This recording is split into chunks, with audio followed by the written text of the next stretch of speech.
morning. Dixie Speck joins us. Dixie, we're talking about the plants this morning. Show us what all we have here. Well, what I want to show you today is how to add more interest to your garden by using texture. Okay. And most people don't really think about texture. They think about flower color for a bang, right? Right. But much like interior decorating, you use textures and fabrics for interest. You combine textures. You can do that with plants, too. Okay. And with texture, usually in planting, it usually refers to leaf details. Okay. So the size of the leaf, actually, and the veining of the leaf, maybe other details like how they feel, if they're spiky.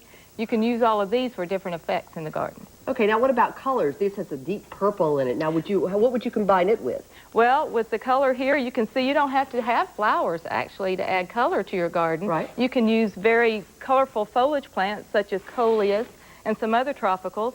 And this one here, this has a very, I would say, a coarse texture, very strong, rather large and veiny texture leaf. Right. And you can combine that with the small flower, the portulaca, that has foliage with much finer texture, and then see how the color in the flowers play off the colors with the leaves. Oh, that's neat. I like that. And what's this one down here on the end? These look like daisies, kind of. Yeah, this is coreopsis, and this can be grown as in a perennial garden. It's a perennial, and you can see this has fine, we call it airy texture.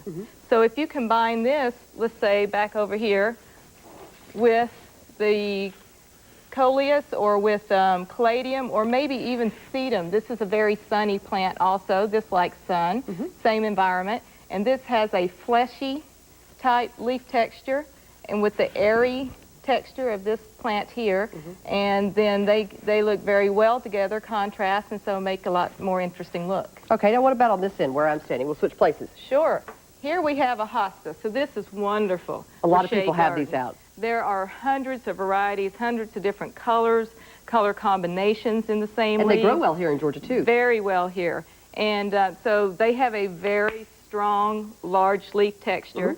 And if you combine this, again, with ferns, and there are several other ferns. We have some back here, but they look very nice, again, because you're contrasting the texture. All right.